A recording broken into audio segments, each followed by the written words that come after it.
Hey, it's Conrad Thompson, and we are live at 83weeks.com talking all things Mr. McMahon, episode 6. And I am first jumping into it.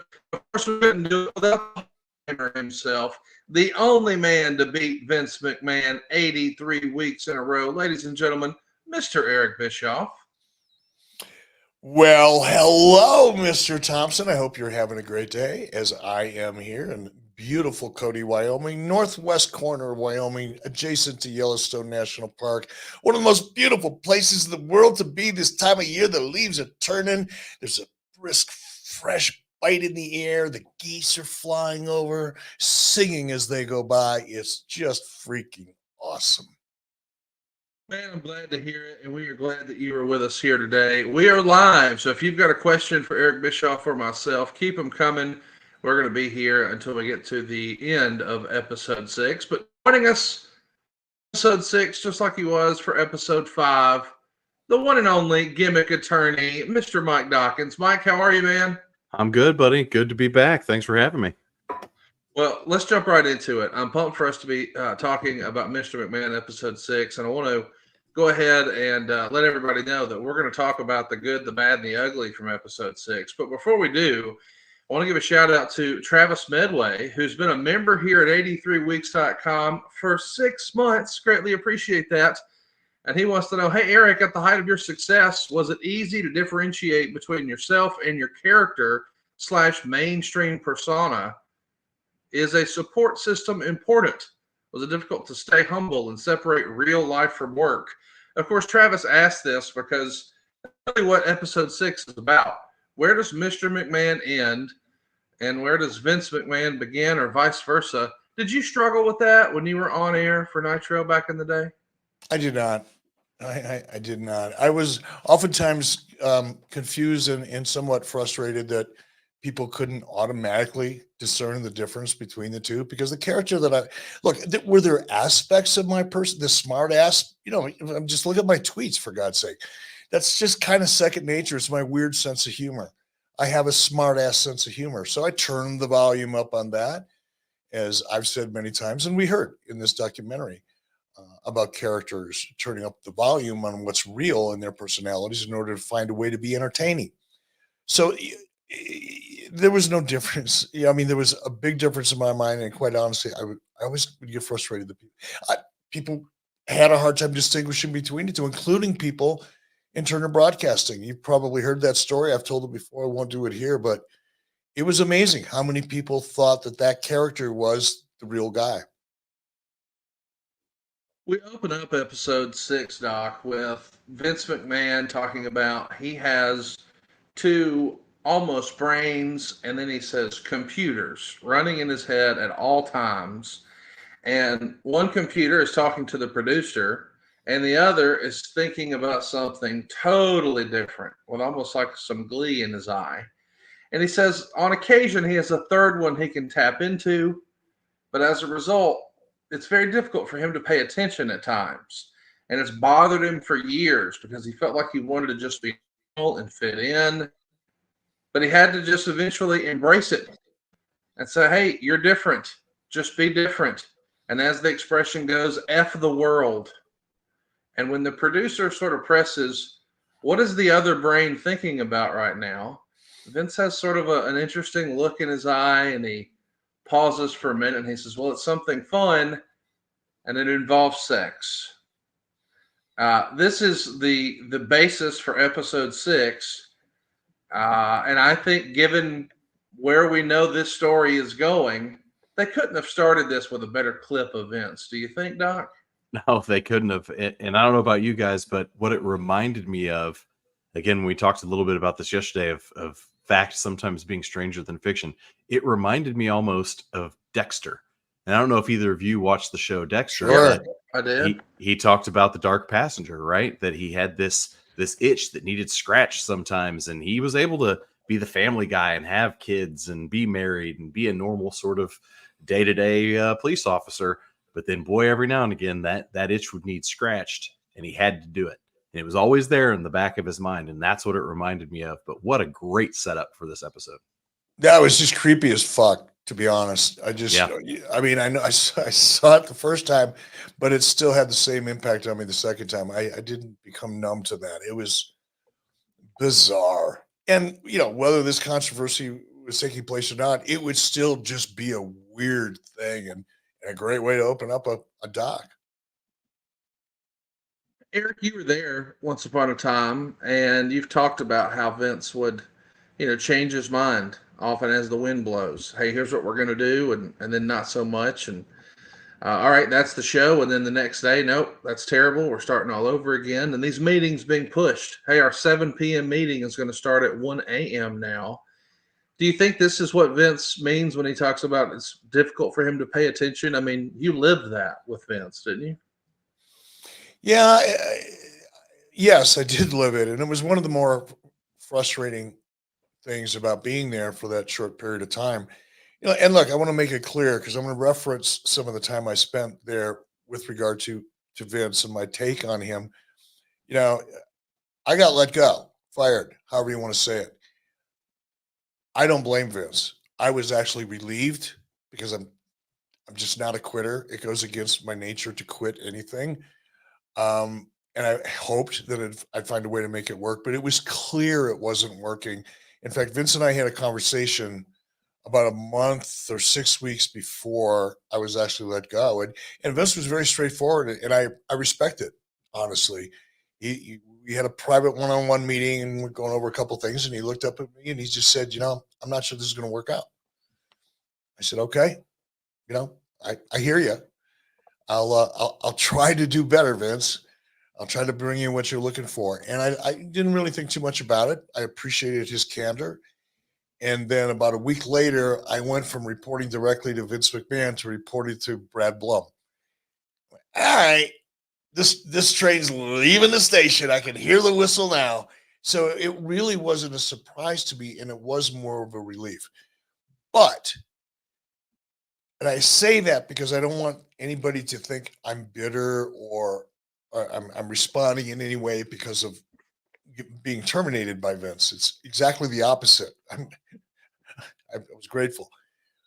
But that's one of the things that kept WWE creative from really living up to their expectations. And I'm not taking anything away from Paul Levesque. I think an executive like Paul Levesque's greatest possible contribution is to identify and nurture the people that are really good at what they're doing and build your team around them and let them do what they're so good at doing. And you need to manage that. You need to make sure they understand direction and vision and all that. But there was so much talent there while I was there, writing talent. I was really super, still am impressed with it. But it was impossible for any of them or anybody, including Bruce or Paul or me, or likely, Paul Levesque when Paul was in creative, or Stephanie when Stephanie was head of creative. You notice that didn't last a long time. There's a reason for that. Vince McMahon is impossible. He's the people that work for him, the Bruce Pritchards and the Ed Koskis and a whole bunch of other people that have been there a long, long, long time. I have so much respect for them because they weathered an unbearable storm when it comes to the way Vince McMahon operated and changing his mind at the last minute. Hell, you're 5 minutes before showtime and he's bitching you out because you forgot to put a comma in a sentence on a draft that's been rewritten 15 times in the last 2 hours. Probably exaggerating a little bit, but not much. It's just something about him. I always thought, what the deal is with Vince? He doesn't know what he wants. He knows what he doesn't want, and he's That's waiting right. for somebody to give him an idea that excites him. And that's what's one of the hardest things for me was working with Vince because I couldn't read him, and it was too hard to figure out what really excited him, how to sell him. Because I don't know if it's ADD. I think that's a little overused excuse personally, or if he's just a weird bastard. I don't know, but it's one of the biggest things that I remember about working with Vince. I wanted to ask you, Eric, specifically what you thought about this next piece of the documentary, because next they're going to sort of draw comparisons between Vince McMahon and Donald Trump. Now, of course, they lay out the WrestleMania Battle of the Billionaires, but we even go to Bob Costas. And he's talking about how, Donald Trump is more of a showman than a statesman. And there's some similarities between Vince and Trump. And I know as a rule, we don't really talk about politics here on the program, but given the climate in America and just the world and how opinions really go hot and cold on Donald Trump like nobody else, this feels strategic to place this in here about Trump right here. What say you? I understand how you could look at it that way, but how do you produce a documentary on WWE and Vince McMahon, given their relationship and the fact that Trump participated, particularly right now with everything that's going on today? How do you not include that? I don't think it was let's rub a little salt in the wound and see if we can get all the Democrats and the liberals and everybody to dislike Vince even more, WWE even more. I don't think that was it. I think it was a fascinating piece of business, historically relevant in many respects. And as far as the parallels between the two personalities, Donald Trump is a New York guy. He was born and raised in New York City, grew up in the construction industry, dealing with people that are more street smart than any smart. And that is probably the way that Donald Trump has behaved for a long, long time. He's a very animated guy. That's what's made him did make him such a great television star when he had his own show. He is that over-the-top personality, but he's probably been that over-the-top personality his whole life. And I don't know that it's anything necessarily about wrestling. It's just an in-your-face, over-the-top, almost a caricature of yourself type of personality that happens to be, or happen to become president. And that's a story. I don't know how you not include that. Next up, Doc, we're going to hear about the Benoit tragedy. And of course, it starts with the whole silly, I couldn't be on TV if I were dead.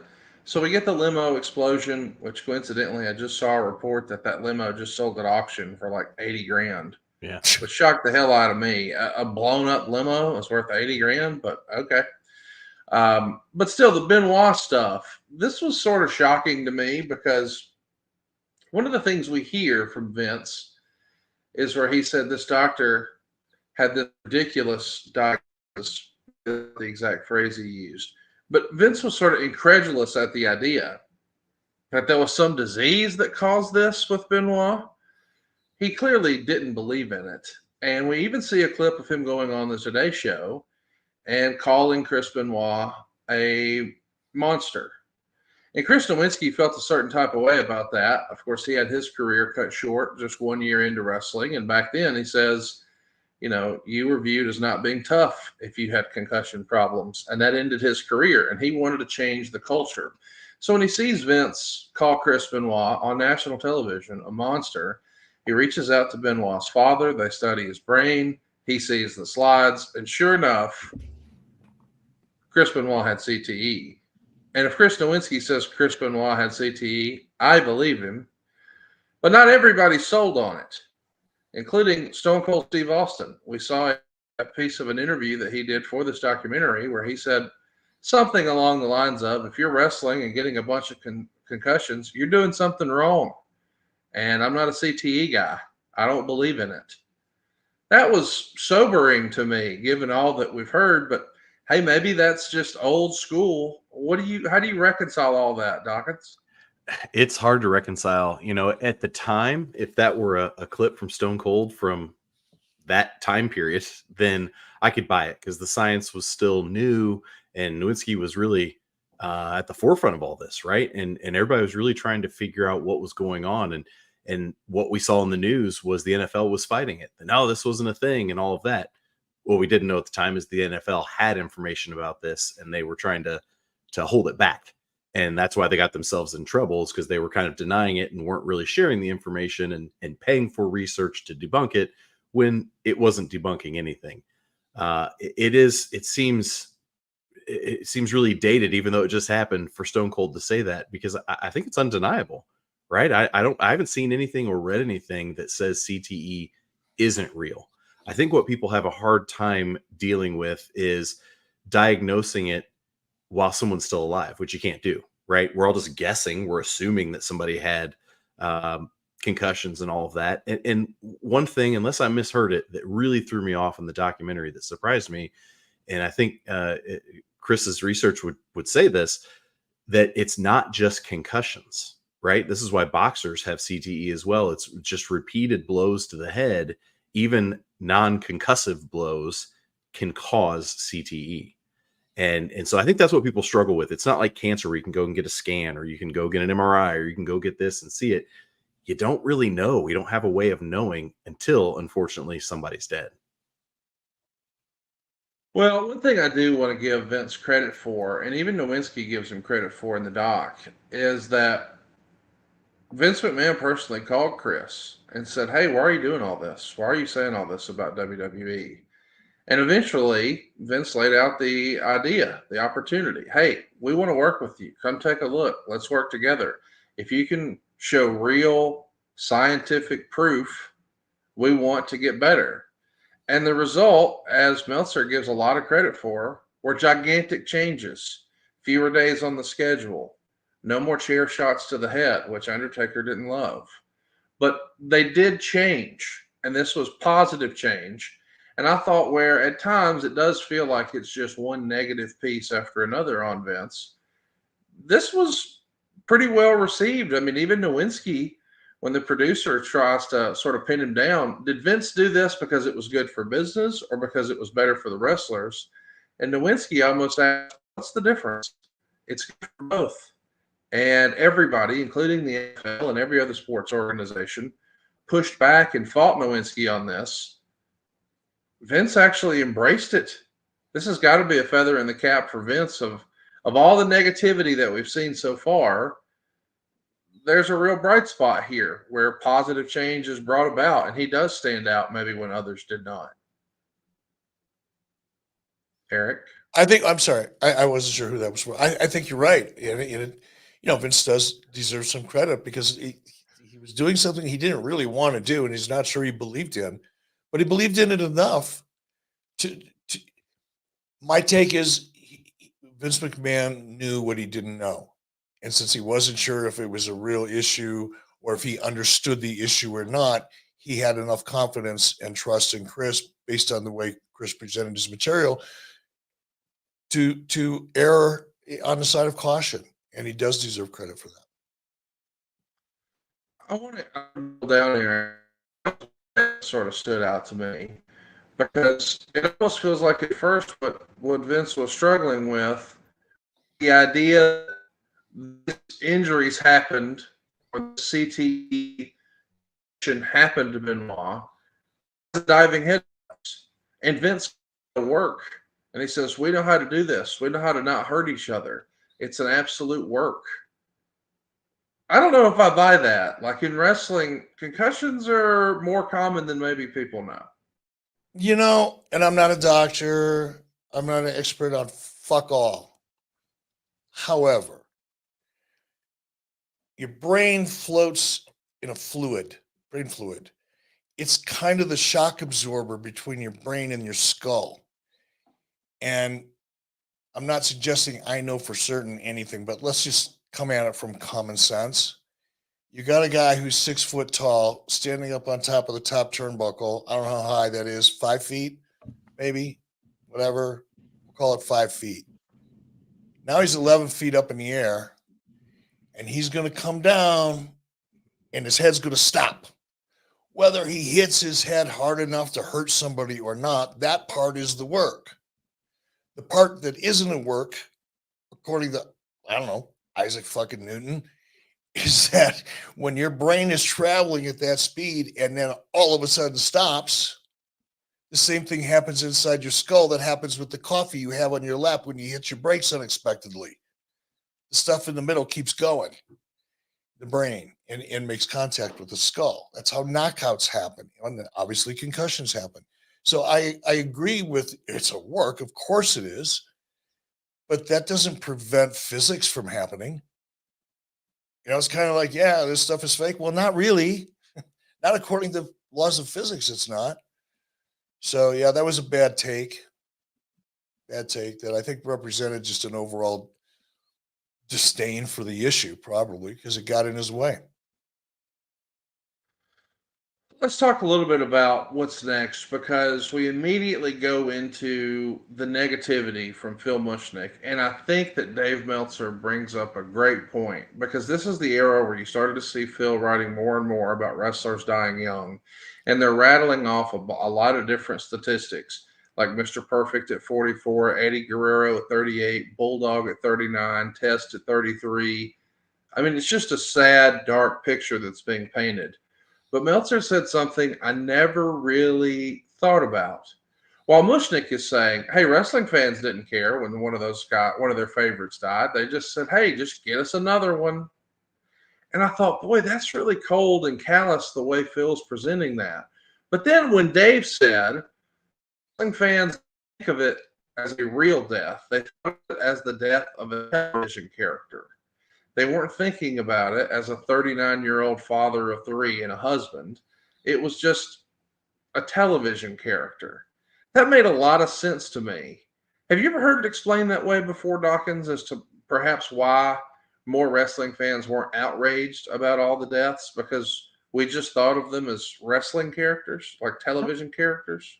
I have not heard that, and I don't know that I buy that. Part of me thinks I think people were affected by it and are affected by it and still get affected by some of those deaths that happened back then. I think that fans, because that the time period we're talking about, Conrad, is when fans were really smartened up to what was going on. So I think fans probably had a much better idea of kind of what these guys and gals were putting themselves through physically, both in and out of the ring, with recreational drugs and steroids and all these things. And there's a lot of risk associated with that. Just like I think people now are saddened by NFL players who have accidents or incidents and get hurt and die or die too young. Junior Seau wasn't that old when he took his own life. But football players will tell you they will tell you now, we understand the risk. And it's a risk we take and it might shorten our lives, but this is something I love. And so I think we're all kind of aware of the risk. I'm not saying the risk is worthwhile, but that's a choice that everybody has to make. And I don't know that fans are going to get outraged because we know that they know the risk. I get that now, but I do wonder with the benefit of hindsight. Like I don't know when Bulldog passed and Eddie Guerrero passed and Kurt Hennig passed and Test passed. I don't know that we knew everything that we know now. Would you disagree with that? I remember some of those very kind of vividly when they happened. And I remember hearing stories of people doing recreational drugs and uppers and downers and all of that. I don't think I understood at the time to the extent that all of that was happening. And of course, everybody forever, at least as long as I can remember, and Conrad, you and I have watched the same stuff for the same amount of time, thinking everybody was on steroids, massive amount of steroids. And what I've learned now about steroids in particular is baseball players, football players, I have to assume wrestlers in the 80s and maybe early 90s and mid 90s, they were all injecting themselves with things kind of with reckless abandon. Now we've got doctors who will help people and do it as safely as possible. There's massive risk with all of it, of course. There's no doubt about that, but not just using whatever, whenever, as often as possible. So when I would hear, I remember thinking about some of these people when I would hear they died. Oh, if it's not an overdose, I bet it was a heart attack. I bet it was a heart issue. And steroid use, unfortunately, damages the heart, can damage the heart. Drug use, cocaine, those things can damage the heart. I remember thinking that at that time. You're right. We certainly didn't have any idea then what we do now, but I remember thinking those things at that time. I've got a little bit of a different take, and I've read a lot about this. And Conrad, nutrition has kind of become my favorite rabbit hole. And you find certain people that you have confidence in, that are very credible people that know their business, doctors, whatever, scientists, and you go down these holes, and it's like steroids. Yeah, they're an issue. Yes, they can kill you. My own personal experience in WCW and WWE is the abuse that I saw that killed people wasn't steroids. It's like steroids gets all the attention. We got a steroid hangover from the 80s or whatever, and because it was an issue in professional sports. It's the Oxycontins, it's the Vicodin, it's the Percocet, it's the Soma. it was the prescription drugs at least as much, if not more, in my opinion, more than the steroids. That's people don't, and this is again, we're not going to talk about politics. I'm going to stay in my lane, Conrad. So don't start jumping me and trying to shut me up right away. And I appreciate it when you do, because we both have agreed we don't want to do that. But if you look at the school shootings that have taken place, ask yourself how many of those kids were on ADD medication or antidepressants or name your pharmaceutical here. I'm not an expert. I haven't done the research, but I would bet almost anything that probably 70% of them were. Those drugs, those pharmaceuticals. I mean, I messed around with Vicodin recreationally. I know what it did to me, and I was smart enough or whatever to recognize what was happening to me and back completely off. I won't go near the stuff now. I've gone through 2 surgeries and 2 near-death experiences in a matter of 3 days, and I never took a painkiller. Not because I'm tough, but because I didn't need it. Those drugs rewire your brain. Talk about depression. That's one of the things that I noticed. All of a sudden, I'm the moodiest piece of shit I've ever been around. Why is that? I'm not that way. And I, connected the dots pretty quickly. But I think the pharmaceuticals combined with the alcohol, and that's the real killer. You combine alcohol, just the chemical alcohol, with the chemicals in the pharmaceutical like OxyContin. When that gets to your liver, it has the same effect on your liver as shards of broken glass. It's so toxic on your liver. And you live a lifestyle, you're doing alcohol, you're doing painkillers, whatever else you're doing over an extended period of time. That's the heart failure. All these guys die of heart failure. Well, of course, they're dead. That's the definition of heart failure, isn't it? You're dead. What comes first, the heart failure or the death? It's kind of hard to say, but you look at the situation with so many of those.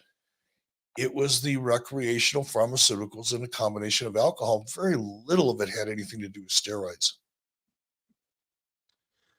Let's mention that the poll that we just did here on our live chat here at 83weeks.com, over 75% of our audience saying they were affected by wrestler deaths, and it's insulting to suggest that they didn't see them as real people. I just thought that was a fascinating perspective for Dave to have, that maybe that's why there wasn't more outrage. Let's I hated that comment. I hated that comment. It shows a disdain for everybody that's not Dave Meltzer. I've never met one person in a casual conversation where this came up that said, "Oh well, we'll just move on to the next guy," or even imply anything other than, "Oh my God, this is horrible." I think people have just got desensitized to it because it's happened so frequently. Yes. It's just no longer news. That's Well, to use a different comparison from back in the day, I mean, I'm talking even before the whole Monday Night War era. You would see guys come through a territory, they're here for a while, and then they move to another territory. They just move on. And if you grew up as a wrestling fan, it was not all that uncommon for, you see him around for a while, and then all of a sudden he's gone. I think we in the bubble, people listening to this, hey, we're keeping up. We're listening to podcasts. We've got social media on our phone. We know what the latest scoops are. But once upon a time, and I think by and large, the average wrestling fan, they're not looking up scoops and rumors online. They're just watching the TV show and moving on. I'm saying all that to say, when I was a kid, I loved Fresh Prince of Bel-Air. And all of a sudden, there's a new mom on the show.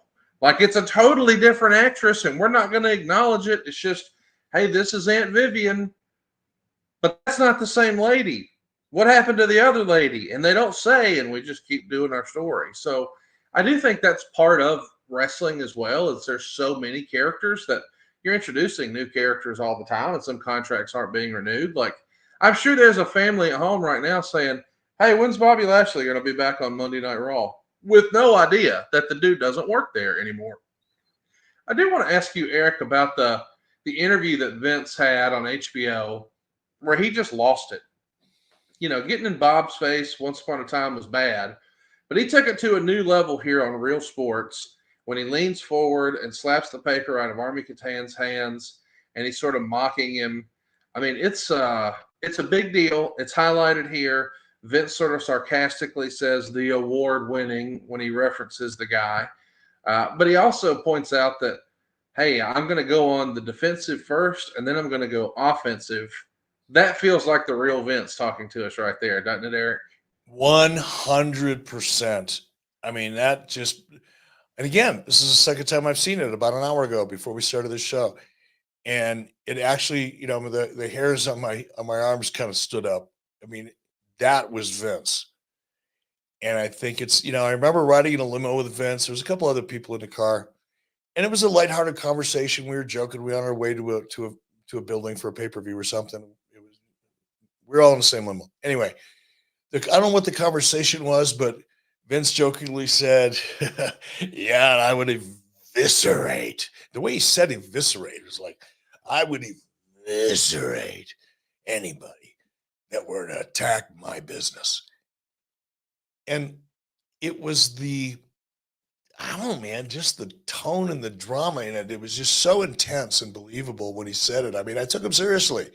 I mean, I could actually see him, you know, eviscerating somebody if he absolutely had to save his business.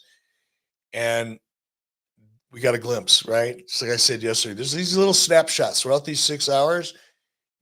Yeah, it's a great documentary, whether you learn something new or not. It's great storytelling, great interviews. But you do get about a half a dozen snapshots into who this cat really is, and that was one of them.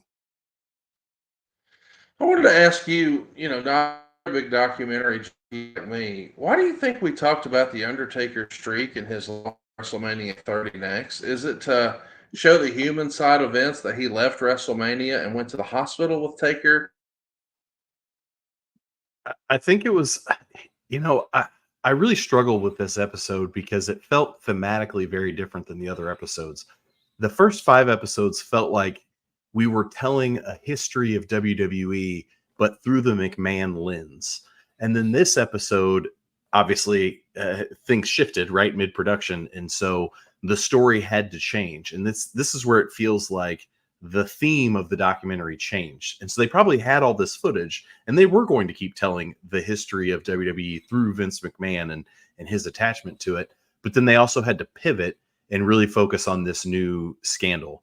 I think I took 2 things from bringing up the Undertaker and the streak. One was the human side, where he checked on Mark and made sure he was okay and went to the hospital and was talking to his wife. But I picked up 2 other things from that. One was how important the streak was, how much everybody loved it, how it had become the yearly staple thing that you could count on along with WrestleMania, and how it changed on a whim the day of the show, or maybe they said the day before the show. That was one. And 2 was Vince saying, well, Mark, you know, he says he got a concussion. I didn't see where it happened. I think he was just sad that we had taken this away from him. That was weird, man. That was a weird take. Both of those things really caught me off guard. So I'm not really sure, Conrad, is the answer. It seems like it was a thematic change of what the documentary was, but also I think they were showing a weird dichotomy of Vince, which is kind of what we've talked about the last couple of days, that there's different sides of him and different computers, if you will. And one is the guy who cares about Mark Calloway, cared about his health, cared about his family, cared about all those things. The other that says, well, I don't know that any of that was actually true. Yeah, and Brock was business. You know, Vince believes so much in Brock, and justifiably so. That my guess is when it came down to, because Vince and Taker are close. I don't know what the relationship is now, obviously, but they were. And Vince and I had a conversation about that. You know, Taker was one of the people that I think Vince felt closest to on the roster. But I think at some point in time, knowing how things happen backstage with Brock, Vince had a decision to make when it comes to the future. And he made a business decision despite his relationship with Taker. That's what I took away. Now, partially it's because I have a strong opinion about the relationship between Taker and Vince. But I think it probably would have been in the documentary regardless of current circumstances. I don't think it was in there for any other reason other than to add another glimpse of, as Mike just said, Dockins, how complicated this character really is. We jumped roads talking coming into a clean WWE 2007 with the whole wellness policy running full speed. And we also talk about the switch from TV 14 to TV PG. Brian lays it out pretty clear. Hey, there's a lot more advertising that is available to you with a TV PG rating. So that made us much more intriguing to advertisers. And I want to hear from you guys. When you think about if you're listening to this, did TV PG turn you off? Like, were you an Attitude Era person? You liked that more edgy adult content? Or was TV PG not that big of a deal? I ask because I think this is going to be a big opportunity, Eric, after the first of the year when they're on Netflix. Do you think they're going to test the waters? I mean, as we understand it, they're going to continue to sell advertising. So they're going to be commercials inside of Netflix, and you will have an option to do a more premium level perhaps and not have those commercials. But would you be surprised if they got a little more risque and a little more edgy on Netflix? I think they're going to, but I think the audience is expecting way more than they're going to see. I don't think they're just going to come out and be Attitude Era type of crazy again and with the sexuality and all that. It's not going to happen. And it's hard for people who've never been in the entertainment business or the wrestling business in particular, because it's a uniquely challenging problem in wrestling, overcoming a stigma.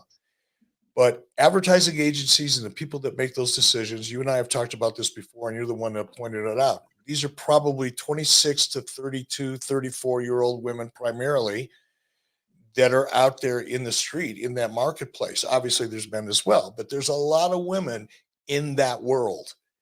And they don't distinguish Raw from SmackDown.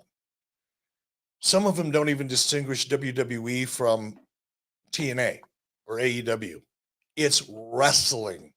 And the fact that WWE is the biggest brand, it's much like back in the 80s when nobody said, hey, are you in the professional wrestling business? It's no, do you work for WWF? They were the brand. So I think that they'll push the envelope. WWE will push the envelope a little bit further and play to the audience, but they can't take the risk of that 28-year-old advertising executive in New York, which has a kind of bad taste in her mouth anyway about professional wrestling. She's not going to distinguish, or he's not going to distinguish between Raw on Netflix and SmackDown on USA. If something happens, if it's wrestling and it's controversial, particularly with regard to what we're talking about here and how it may affect advertisers, if it's got the WWE brand on it, it's going to hurt WWE, regardless of whether it happened on Raw or SmackDown. So I think you're going to see a little, but if anybody's expecting to see, tits and ass on a weekly basis, you're going to be sadly mistaken, fortunately. But you could probably still see it, maybe just not on Netflix on Raw. Hey, let's do some live questions here. We are going to talk about the rest of the episode, but I don't want to get too far behind. JM says, shout out to Eric and Conrad. You guys really nailed the reviews. I appreciate you guys for the hard work you guys put in. Hey, JM, we appreciate you hanging out. I think you've been here for most of these. Thanks for hanging out with us.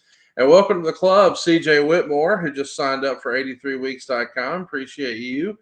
Big shout out to Jerry Von Sprecken and David and Joe. Hey, man, thank you guys for hanging out. Eric, you're over. Look at you, man. You throwing out Easy E shirts left and right here. Everybody's joining the Bischoff World Order. We love that. It's a wonderful thing. Joe from Virginia, he's a big fan of Michael Dockins, and who's not. He says, I miss one of my favorite segments on adfreeshows.com.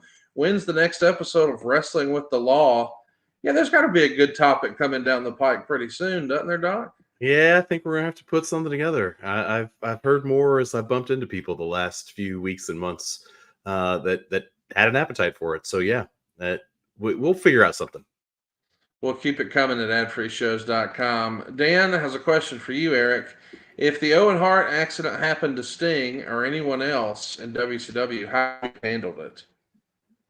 We covered that. And I don't mean to not address it, but I don't want to go into it in too much detail. I don't know is the honest answer. I know how I think having never been under that pressure in that situation, I like to think I know how I would handle it, but I may be bullshitting myself, and I think everybody else is too. Until you're in that moment and that decision is yours and yours alone, and you have to take all the things into consideration that are going to be dramatically impacted, there's no way you know until you're in that spot. Like to think I would have handled it properly, but perhaps I wouldn't have. I don't know. Michael says in the April 23rd CNBC interview with Vince and Ari when the Endeavor deal was announced, didn't Vince retain documentary rights? Why not cancel it then? Dockins, I don't think it's up to Vince to cancel at that point, right? Yeah, I wonder the whatever documentary rights he retained, what exactly that means. But when they struck whatever deal that they formed to do this documentary with Netflix, the deal was done, right? Yeah. That wasn't between WWE and Vince. It would have been between Vince and Netflix. And if rumors are to be believed, he did try to get it, acquire it, or cancel it one way or another. Tried to buy it. Yeah. AOTV Productions says Triple H once said his oldest daughter wanted Vince's job. She obviously adored him. I can only imagine how she felt when the allegations came out. And Eric, that's a great point that you and I've tried to make several times here on our show and on our channel all this year. You know, sometimes we get caught up in thinking that these are television characters and we're thinking about them in a professional capacity. We forget this is not just the CEO, for better or worse, of WWE. It's not just Linda's maybe estranged husband. It's also a dad, and maybe more importantly now, a grandfather. There are little children involved here who did nothing wrong and now are going to be at the center of some pretty yucky stuff. And I think that's for us to all keep in mind in these conversations. There are grandkids, there are little children in this universe that are somehow connected to all this craziness. Yeah, I was thinking about that this morning. Actually, Stephanie, in her role, the last part of her tenure there, she was the chief brand officer. Her job was to convince the world that WWE is a safe place to do business with. That the intentions and the goals of WWE, and I just want to make a point. Those are true. WWE does some great things, but Stephanie's job was to convince the world, and she was being judged every day by what happens in WWE, good or bad. And this is the part of this whole thing. And I said this right after it happened on one of our shows on 83 Weeks. This is the part that hits me the hardest. Not what happens to Vince going forward. Vince made his own bed. His future is whatever it's going to be. But his daughter was in such a high profile position. She was like not the face of the company, but from a corporate perspective, she was the face of the company in the business community. And then to have all of this stuff revealed, just it created all the work that she had done. And that's the part that I think is, I don't know, but I would imagine if I was Stephanie, that's the part that would hurt the worst. The disappointment. I don't think, Vince's appetite, it was a big shock. He joked about it. It wasn't not in the sense of what we learned necessarily, but whatever, you know what I mean. And I don't think Vince, having an affair, I don't think that would have shocked or disappointed Stephanie too much. But the revelation based on what we've heard, one side of the coin, and some of the text messages associated with it, wow, what that's devastating. Devastating. And then you've got the grand, same with Shane. Disappointed, sure, that Vince may or may not have involved at some point in an affair or two, but this level, and the grandkids, I mean, they wanted to be proud of their grandfather. Yeah. Everybody wanted to be proud of Vince. And they want, like, if you listen to Shane, and I know I saw it with my own eyes, Stephanie adored her father. And of course she liked his attention and his approval. And she got it often, publicly. but then to have all that taken away from you in such a high profile way has got to be devastating. And even for the grandkids, it's just horribly embarrassing. And not just family, I think. Eric, I agree with everything you just said, and I feel for those people too. But I think about Vince's friends as well, who people just assume, oh, well, that was his friend, so he knew all of this was going on. No. No, you don't. Yeah, I don't know everything that you do, Eric, on a day-to-day basis, or you, Conrad, for that matter. I have no idea what you guys may or may not be doing because I'm not with you 24/7. And I think about Stephanie Pritchard, for example, and how Vince saved her life, right? We talked about that yesterday. Bruce has talked about it. She has to be, I don't know this, I haven't talked to her, has to be just torn up inside because on one hand, there's this person who did this thing that helped me and I am here because of him. On the other hand, if I believe all this stuff that's been said and alleged is also a monster. So I have to be thankful for and grateful for a monster. That would really mess with your head. And as we talked about yesterday, there's a lot of people that Vince has done a lot of good for that are probably having that really hard battle in their minds and hearts about how to feel about him. I listened to an interview a couple months ago. I was in Michigan. I think it was back in March. I don't know who. It was John Cena, and it might have been Howard Stern. I think it was. And listening to John trying to reconcile for the same reasons, Doc, you were just talking about, listening to that struggle, it's like a tug of war. You know, one part of you, your emotion and the things that you know have affected you and your family in such a positive way and will likely for generations. And the relationship that John built with Vince in that process. And then you have these allegations, which are horrific allegations. If they're true, that's the toughest match John's probably ever been in mentally. It's got to be hard. Yeah, I mean, John Cena, like the Undertaker, they owe Same. everything to Vince, right? And the Undertaker is a father and has daughters. That'd be tough, man. I don't envy those guys and the emotional struggle that they're dealing with. It is weird too because you saw so many talent, including John Cena and The Undertaker, say that he was a father figure, and I know that our buddy Bruce feels that way about him, and so many others do, but yet the relationship with Shane just continues to unfold on this episode. We hear about Shane's return after sort of being forced out, or maybe it was his choice, however you want to call it. He walks away from the company, and then after years away, he comes back in 2016. And I remember where I was when this happened. Bruce and I were actually at dinner at a Roost Chris Steakhouse in Huntsville, Alabama. And in the bar, which we were near, they had the TV set on, and it just happened to be on Monday Night Raw. And when he came out, Bruce could not believe it. I mean, and Bruce had been removed from WWE for many years at that point himself. But the idea that Shane McMahon was back in WWE just seemed crazy. And that first promo where he's in the ring with Vince and Stephanie is kind of crazy because if you remember, Doc, and they even show it in this video, that's where Vince just floats on and talks about giving Shane a fucking beating right on USA. He dropped an F-bomb. We never hear that sort of thing from Vince, but there it was. And of course, it set up the big Hell in a Cell match with The Undertaker at WrestleMania. And at first I wondered, hey, where's this going? But I did appreciate the full circle moment where we see Shane go out, dance around with his kids. He wrestles the big match, and he's talking about trying to make his dad proud. He just wanted to get that pat on the back. And we see a shot from Gorilla, which I thought was really telling. Stephanie looks like she's about to jump out of her skin. She's so concerned for Shane. And it just looks like Vince is watching another match. No big deal. But afterwards, we see a pretty touching moment and one that you could tell meant a lot to Shane. He didn't just get the pat on the back, he got the hug, and he had to work for that one. And, Shane's eyes just well up when he's thinking about that moment. You can tell how important it was to him to be back in something that he loved and to get that approval from his dad. And his dad even revealed something that even Vince calls fairly personal, where Shane leaned over when he gave him that hug and said, that's all I ever wanted was your approval, was for you to be proud of me.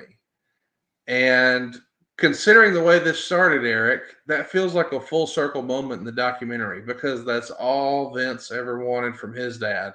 And even in this conversation about Shane, He says, maybe there should have been more pats on the backs and more attaboys. I don't know.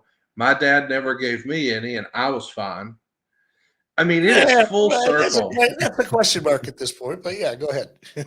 That's it. I thought, man, this is, I came away from this really sad for the whole family. And I know that, when I can tell the tone of what's put together here is we're all supposed to hate Vince. I just feel sad. I feel sad for Stephanie. I feel sad for Shane. I feel sad for the kids. I feel sad for Linda. From the optics of the way the world probably perceived the McMahon family just a few short years ago was, oh, it's this picture perfect American family. Now, those in the bubble, maybe they knew differently. But now, man, you learn it's just way more fractured. It was really emotional seeing Shane's testimony. What did you think, Eric? I agree, and I don't look. I doubt they're ever going to be able to put that puzzle back together again, or put that Humpty Dumpty back together again. I think things are so estranged between Vince and everybody else in the family. I know that. I mean, even though there's that competitive nature between Stephanie and Shane in terms of Vince's approval and who's going to take over the company and who's going to get the opportunities, it always seemed like Vince was going to favor Stephanie because for some reason he felt she was more like him than Shane was. As we talked about yesterday, maybe she was really more like Vince than Vince even wanted to know. But the relationship between Vince and Stephanie and Shane, to me, on the outside, I didn't hang out. I didn't get invited to any like family barbecues, so I don't know what things were privately. But you can tell, you can feel the energy. You can tell when you're in a room with two people whether one of them doesn't want to be there or not, or both. They were very, very close in my estimation, and I think they probably still are, maybe more so because of this. But I just don't know how you put it all back together again, man. That is one dysfunctional family. It was really weird to see Tony Atlas say, Stephanie's just like her dad, and Shane is nice. Not Stephanie's just like her dad, and Shane is like his mom. No, Shane is nice. And Atlas continues that you can't be nice and be a boss in the wrestling world. What do you make of that, Eric? I know that was a knock on you once upon a time, that you tried too hard to be friends with the boys and blah, blah, blah. And now people are saying that about other promoters in more recent years. We don't have to name names. But I want to know from your perspective, do you think that Tony might be onto something? You can't be nice and be a boss in the wrestling world? That doesn't sound right to me. That's not right. Look, you can be professional, you can be empathetic, you can nurture, you can try to manage people up, you can help create opportunities, you can do a lot of things that I'm going to classify as a boss. Makes you a pretty good human being without giving up control or without giving up respect or without setting yourself up and making yourself vulnerable in ways that you should not. So I disagree with that statement. It can be done, but let's be honest, wrestling attracts some pretty unique personalities, both in the ring and out of the ring. And you're going to have things happen because of the nature of the people. These are a lot of, talents are very, for the most part, not all of them. Obviously, everybody's different, but they probably have a lot of similar traits. They're physical, they're competitive, they're in a job where you have to fight for your position, fight for attention, or get attention. It's just an environment where you're going to have tense situations where people, because they're alpha personalities to begin with, most performers are, many of them are. You're going to have moments where you're going to get into situations where people are going to think that you're being too hard on them, or when you try to accommodate, or when you're trying to help somebody, people that aren't maybe intimate with the situation look at it and go, oh, he's too nice. Like, I was never too nice. I was naive at times. I was learning on the job. So yeah, I was in situations that I had never been in before, and sometimes I made great decisions, sometimes I didn't. But the rap on me being too nice is more of a Dave Meltzer narrative than anything else, because you also hear people during that same period of time, Oh man, he wouldn't even look at me when he walked by. He was just a complete asshole. I asked him a question, he bit my head off. He threw coffee at Eddie Guerrero. So, okay, which is it, folks? The answer is probably a little bit of both. Let's talk a little bit about the next piece in the documentary. They talk about Vince, Stephanie, and Paul were the most honor, the most powerful people in the company. They had successes like the launch of the WWE Network, increased television rights, the stock price just blowing up. Linda joins Trump's cabinet. So there's lots of great things coming. We briefly hear that, hey, new competition arrived. They make a very brief mention of AEW and say that Cody Rhodes was one of their biggest stars and founders, and now he's with WWE. And then we start to talk about, hey, is Vince ever going to retire? What is the succession plan? And I have to admit, when I first heard they were doing this documentary, that's exactly what I thought of, the HBO series, The Succession. And I wondered, hey, is that really what this is going to be about? Is it going to be Hunter? Is it going to be Sean? Is it going to be Stephanie? Is it going to be Shane? Is he going to sell the thing off? What is it going to look like? And Vince makes it very clear in interviews he did in 2021 that he had no plans to ever retire. And he asked, what would you even do if you retire? Like, just go die. That to me was so telling because we've seen this hokey pokey retirement business a few times now. And there's a lot of people, Dockins, who say, oh no, he's gone forever now. This is an interview that's only 3 years old. There's zero chance that Vince is going to stay retired. I don't buy that. Do you? Not for a second. Not for a second. You know what I think people forget when they're talking about Vince is that this is a theme. This is something that happens. I have seen it in my legal career over and over and over again in businesses, in particularly family-owned businesses. And that's what this is at the end of the day. Yes, it's massive. It went public. So they were beholden to stockholders and all that. But you see this all the time in family businesses. I see it to this day in family businesses. The guy or the people, the generation that started the business have a real hard time letting go. And this is something that they bled and sweat and just died for to build, and they can't let it go. And they tend to have to be forced out or unfortunately die on the job. And I think that's what the rest of us assumed would happen with Vince. And circling back again to something we talked about yesterday, at the end of the day, I think Eric and I both agree on this, when it comes to Vince, it's a matter of control, and it's a matter of controlling narratives and having the last laugh and getting the last say. There's no way the last say is him being forced to resign from the WWE. And when you listen to, I think it was Brian Gewirtz said, Vince is at his best when he's under pressure, when he's got somebody to fight. Boy, does he have something to fight now. And Sure he's got $2 billion to fight with. Hey, we want to hear from you guys. Do you think we've heard the last of Vince McMahon? Is Vince going to retire? Think he'll come back to the wrestling promotion? Will we see him back in WWE? Or will he come back in some other endeavor? We're going to get a poll up going here. And our most recent poll, by the way, when we asked, what'd you think about the switch to TVPG? 47% of folks watching hated the move to a more family product. So nearly 50% would like to see it a little more edgy. 40% didn't like it, but said it was fine, which is probably what I expected. And 13% actually preferred it. I don't know who those monsters are, but count me in as one of the other two. Nicholas Brown is with us live here, and he says, do you think WWE missed a step on the last SmackDown, following the doc by not reiterating that it is a Paul Levesque era? Are you surprised they didn't acknowledge it without acknowledging it on SmackDown? Like, I'm not saying direct traffic to the doggone thing, but what Nicholas is suggesting, Eric, is do you think they could have done a little tip of the cap to Triple H? I don't think it's necessary. It's pretty well established by anybody that's watching on any kind of a regular basis or paying attention, online or off, about what's going on in WWE. I think it would have been unnecessary and would have, in fact, drawn attention, because that's what people would be talking about. Why did they do that? They didn't have to do that. Oh, yeah, they're trying to cover their ass, because that's how that cesspool called social media is.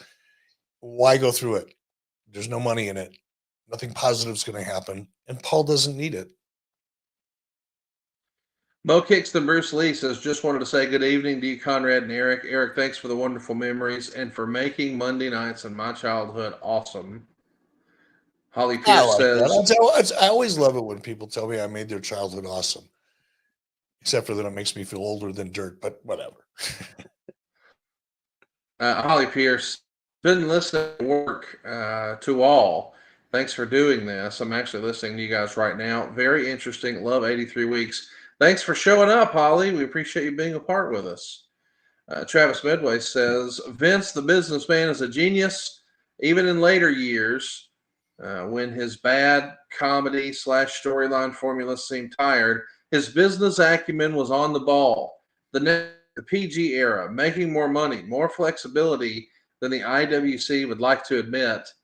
Do you think Vince gets his just due and his just respect based on the success of WWE? I mean, I do see a lot of people, Eric, who say, oh, well, he was a failure at everything else. He's not so smart. And it's like, what? I'm not defending Vince, but I'm saying that dude took something that he bought for $1 million and turned it into something worth $6 billion. That's pretty damn smart here in Alabama. What say you, Eric? He's done so many smart. He's been so far ahead of the curve in so many aspects of not only the wrestling business but cable television. He's been on the cutting edge and had a significant impact on the pay-per-view opportunities and model.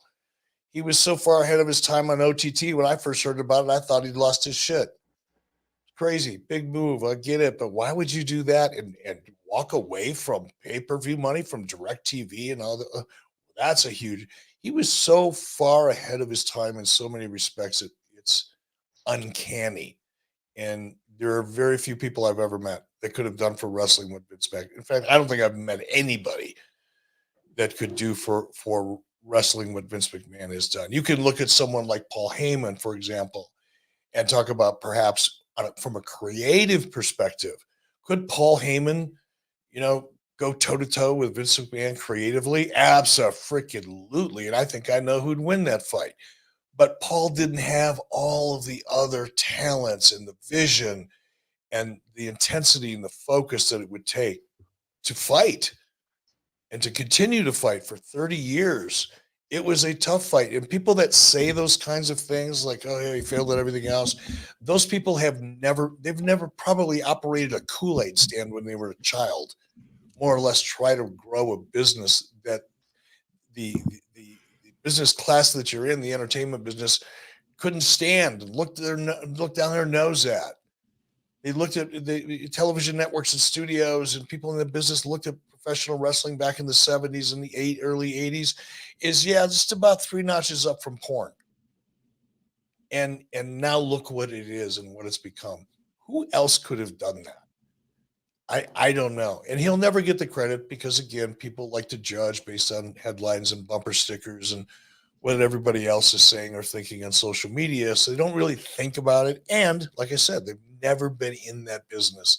And unless you were in that business and you fed your family, I don't care if you're on the production side, if you're on the administration side, if you're an attorney for WWE, whatever it is, unless you've been in those positions, you can't possibly appreciate what Vince McMahon did for the wrestling industry. It's just unfortunate that now when you hear his name, this is the first thing you're going to think of and not all the great things that he did. Man, that's what I hate maybe most of all is from a legacy standpoint, it's over. Like really nothing that happened right now, nothing that happened before January of this year matters. That's all anybody wants to talk about. That's what we're going to be talking about next. I do want to catch up though with some of more of the questions. Hey, DeJerks, welcome to the club, man. Appreciate you signing up and joining us here at 83weeks.com. Depressed Canadian says, do you think the unused 4 hours of interview footage of Vince will ever see the light of day? Dockins, we talked about it yesterday. Put that shit behind a paywall. I'll sign up today, wouldn't you? In a second. I would love to see it, to see what other nuggets of information we could get out of it. Has Netflix ever done anything like that in any other documentaries or anything? Have they ever done basically a clip show or a documentary on the making of the documentary? No, When but the Tiger King folks did do an update, and this is the same producer. It wouldn't shock me if they did do an update if and when we get some sort of resolution from the present circumstances. Again, just to recap, there's two things going on here. There's a federal investigation going on. We believe that they asked the civil suit complainant, the plaintiff, if you will, if they would pause their civil suit for 6 months to allow the feds to finish their whatever runway they need, which we believe runs out in November. So it wouldn't surprise me if by summer here we've got some real resolution on both of the issues. And it makes sense to me that they could go back and give an update for what's happened with the pending legal stuff now, and then make use of some of this cutting room stuff almost as a callback. A lot of these episodes started with an old piece of footage or an unrelated story, and then we picked up where we were going. So I think there is going to be an opportunity to use some of that stuff just to fill up an hour, if that makes sense. I could see that happening. What say you? I could see it for sure. I absolutely could see it. Certainly pending the outcome of this case. There's just so much more story to tell. And if there's 4 hours of footage sitting on the floor, given the people that are involved in those interviews, it's not like the interviews weren't good. There's some pretty professional people that did these interviews. So uh, there has to be a lot of material there. I'll be shocked if there's not an updated version of this doc. Conrad, do you know has there been any talk of the streams of the documentary so far? How it's I done? don't. Because I don't think it, normally reveals that unless it's a huge success. yeah, okay. Because the better it does and the more it's streamed and watched, the more we're guaranteed that's going to happen. Well, and Conrad, you said Well, it the other day. You're aware of other documentaries. I don't know who's doing what. I saw something on social media yesterday that Vince and Kevin Dunn are teaming up to do something in response to this doc. I don't know if that's social media bullshit, it childish is. stuff. It is. Okay. Yeah, the Kevin Dunn thing was clarified by Mike Johnson, and a representative from Kevin Dunn or someone in his camp said he's absolutely 100% not working on a McMahon centric piece right now. That being said, I do think Vince and Kevin are going to work together in the future, probably just on a documentary. Nicholas Brown says, "Hi Eric, loving the review. Do you think there's any benefit to WWE following this documentary? I personally don't see a benefit to Netflix or WWE in the long run, but maybe I missed something. I don't think this is going to be a net benefit, but I don't think it's going to hurt them either. Do you?" I don't either. I think if there was any purpose or if there's any positive outcome for WWE, that is a better way to say it.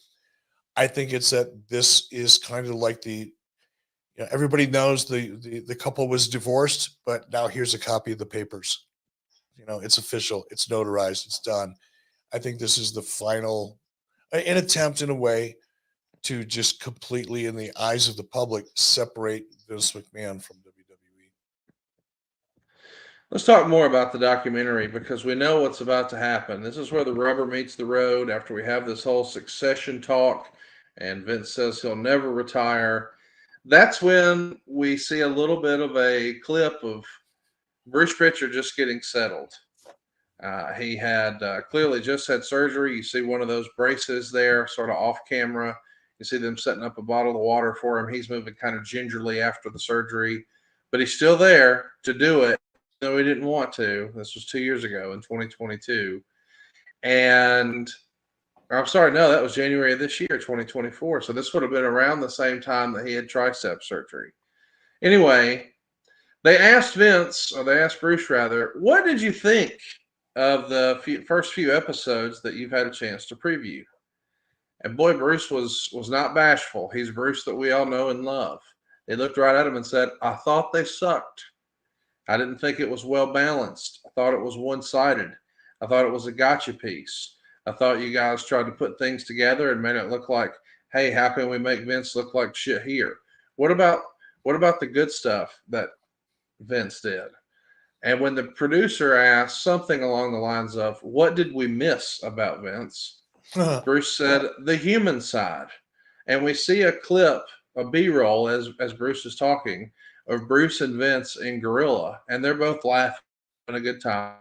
And then we go back to a solo Bruce, where he talks about how his wife and he was getting 4-year life expectancy after a cancer diagnosis, and that Vince made sure she had the best quality care in the world.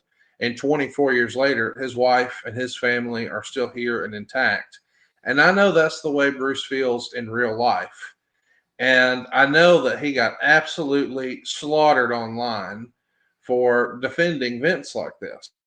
But as I pointed out to you the other day, Eric, when they were showing Vince saying it's still family friendly entertainment because we don't do this and we don't do that, boy, they edited it very specifically to make him look less than favorable. And I know they gave him a little bit of a tip of the cap for what he did with making the industry better after the Chris Benoit death, with what we learned about CTE and the wellness policy and all that. But there's not a lot of positive that comes out about Vince at all. So I could see why Bruce would say that, because I'm sure when Vince signed up for this thing, he probably did assume, because I do think that's important. Vince is a multi-billionaire. He didn't have to do this. He didn't need the money. He probably didn't do it for money. He probably wasn't paid. I mean, this is something he called them and said, I want you to do this. I want you to tell my story. So I think there is an expectation, Eric, that if you're the person that initiates the project and says, come tell my story, that at worst it might be 50-50. Okay, we got to address some negative. But if it's 70% negative or 80% negative, now it might be like, hey, wait a minute, this isn't what we were promised. That's the spirit of the way that scene read to me from Bruce. You've known Bruce a long time too. What do you think about Bruce's skit here about it not being a documentary? Bruce's feelings about Vince are genuine, and by the way, I think they're admirable. So there, I'll take the heat. Leave Bruce alone. I'll take it for a while. But everything Bruce said is true. And I don't know how anybody, if they're really being honest with themselves and have the ability to have the empathy to put themselves in someone else's shoes and at least try to imagine the situation that Bruce was in and what Vince did for his wife, and the fact that Vince and his wife are on vacation right now, and 24 years after giving a 4-month death sentence. That's kind of a big deal, and you're going to feel a certain way about that person, despite what they do. And Conrad, you said it best yesterday.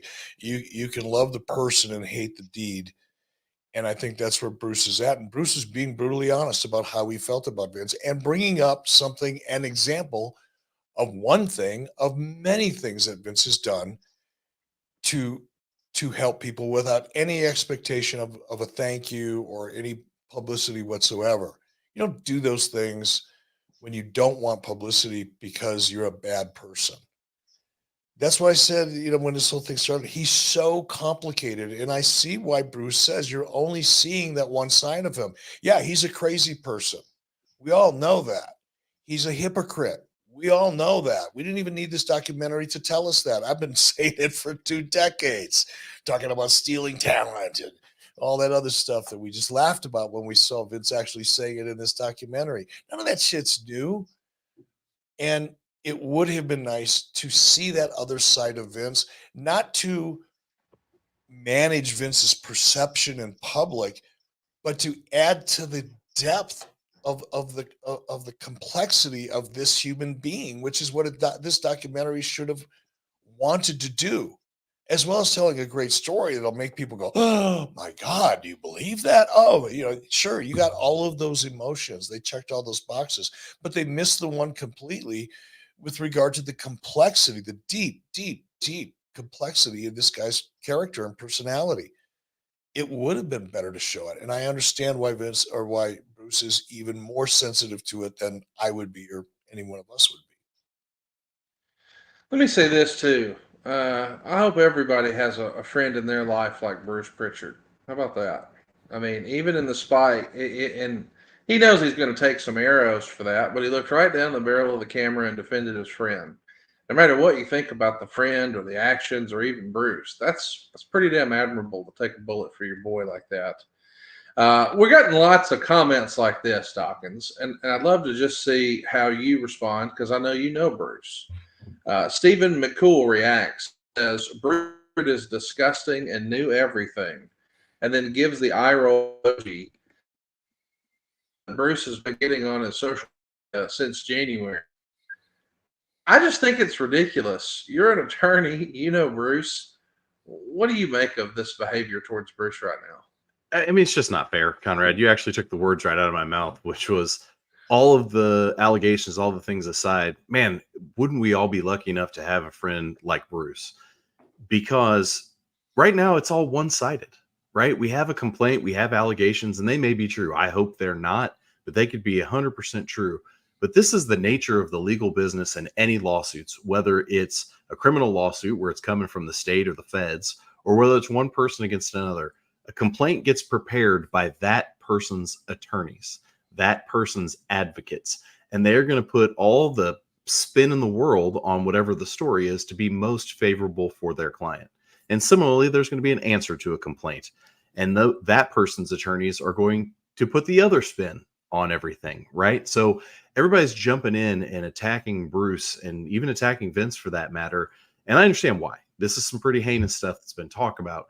But we have to temper that and take a step back and realize right now, I think, Eric, you've said it a number of times, this is one side of the coin. There's two sides to this coin. And God bless Bruce, truly, even if it comes out all this is true, for standing by his friend. Because people have bad days. And having a friend that stands by you in your bad days, man, that's a really good friend. And a rare one. Indeed. Loyalty is rare, especially this deep of loyalty. We asked you guys on a poll, hey, do you understand Bruce's position? And 80% of you agree you understand where Bruce is coming from. And only 20% think Vince shouldn't be defended at all. Let's talk about what we're talking about. The leaked story to the Wall Street Journal now becomes an actual civil complaint. And we know that, you know, when the leak happens, that's when Vince shuts down any further interviews. So we're not going to hear from Vince at all in this documentary about anything that was alleged in the Wall Street Journal. They do touch on Ashley Massaro, which I think is probably the worst example of any of the stories that you could uncover in WWE and this topic. If all of that is true, my goodness, that's horrific. But the one that everybody is fascinated with now these days is the pending civil suit that was filed in January. And of course, it alleges that she was a WWE employee and she was having an inappropriate relationship with Vince. And there's lots of misinformation out there and even circular conversations. And we were guilty of some of that yesterday, Doc. We were saying, how would this footage of having Trish on all fours barking like a dog play in front of a jury when, in fact, there's no jury to speak of? That's not where we are. That's right. Catch everybody up about where we're right now with this lawsuit from January and what you think the expectation is for an outcome or a timeline or both. Yeah, I don't know that they're even in the discovery phase right now, right? Because what happens in these suits, and not just this sort of lawsuit, all lawsuits. I'm going to take a step back. Whenever I was in law school, I had a civil procedure professor. And civil procedure, the whole class is about learning the rules of federal law and the procedures of bringing lawsuits and dealing with it.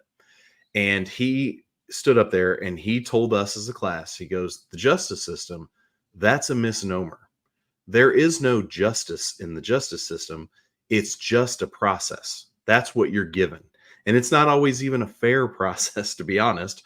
But my point in saying that is oftentimes you don't even get into the meat of anything for years and years because you get continuances. You have people that are sick or unavailable and things get bumped. And then you get into motion practice. So somebody files a complaint. Well, I've got more money. So you know what? I'm going to make you spend money. So I'm going to file motions to dismiss before we ever even get into discovery, before we ever take depositions, before we ever talk to people and do all of these things. And so then you have you file your motion. They get to reply. You might get a rebuttal. They might get a surrebuttal. And then you have a hearing. And all of that is based on the schedule and the whims of a judge. And so all of that before you've ever gotten into anything substantive.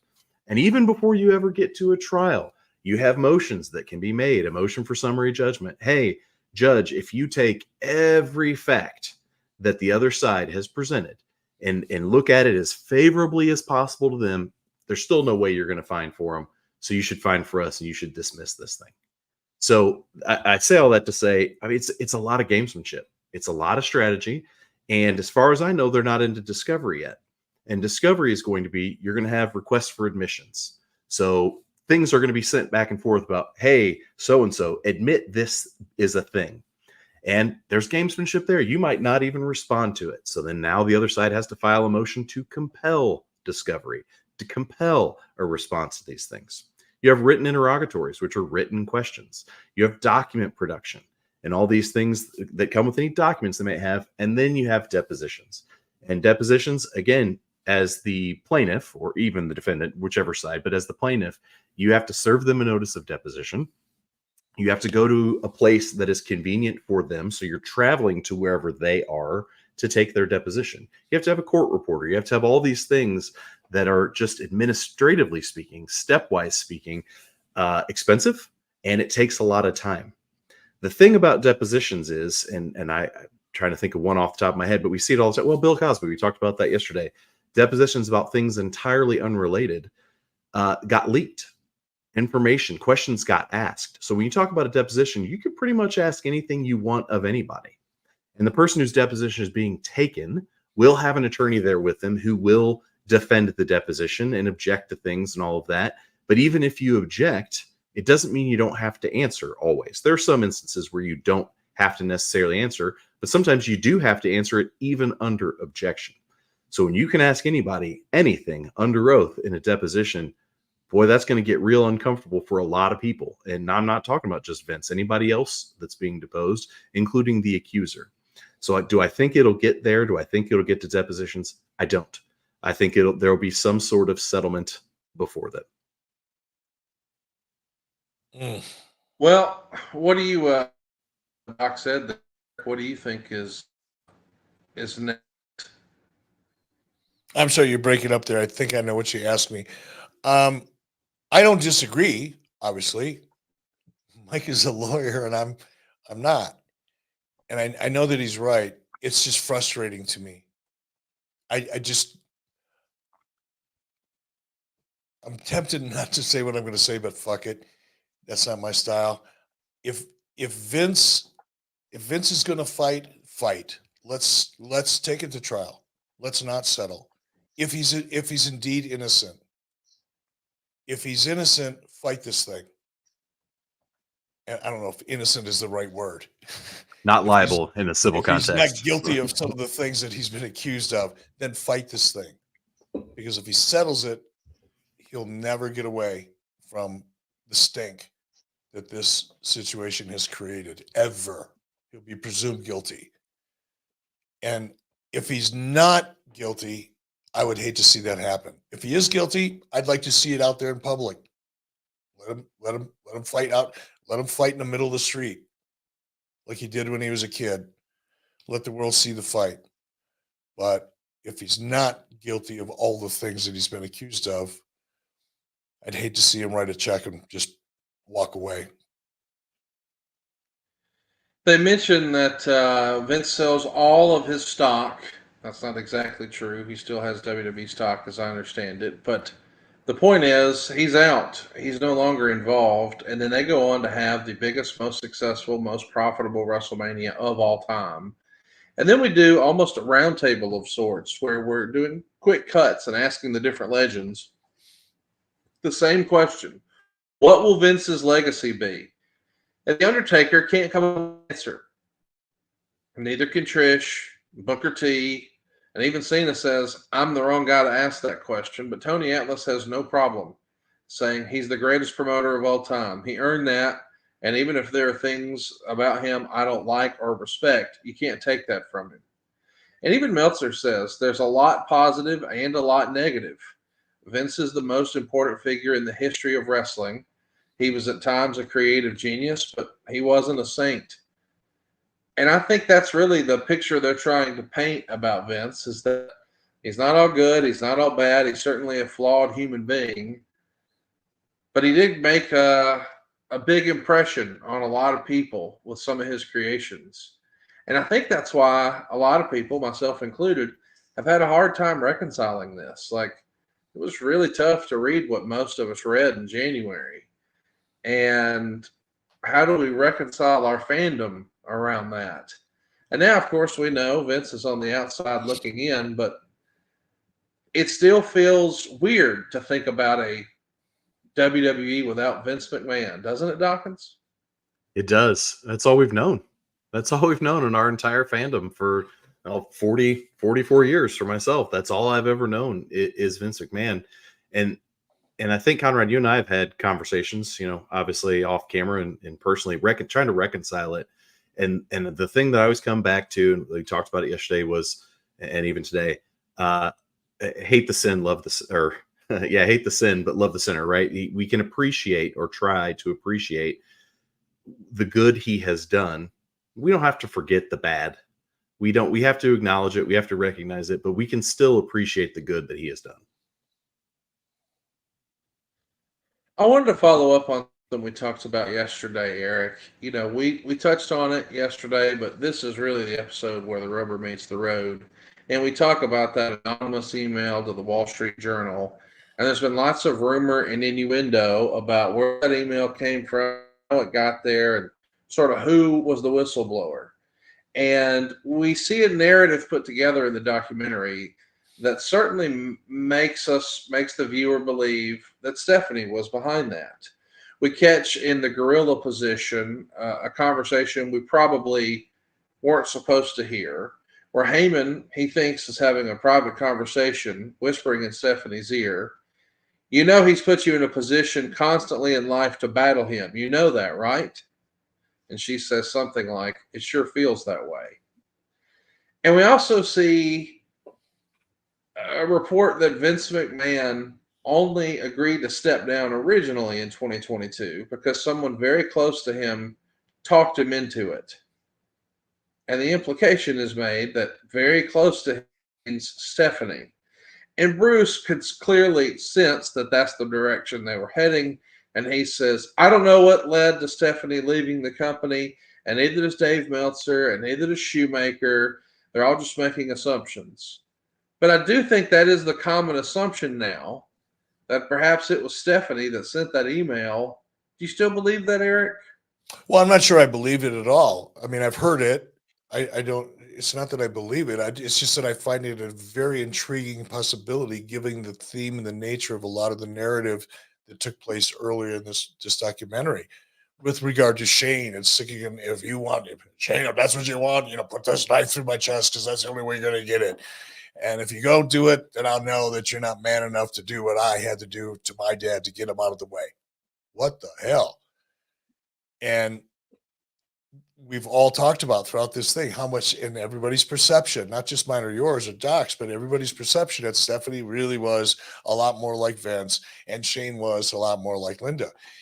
And the possibility that exists that it could have been Stephanie doing what Vince would have done if Vince would have been in that same situation, to protect the business and get control and get his dad out of the way. Do you think that a move like this would be below Vince McMahon? I don't.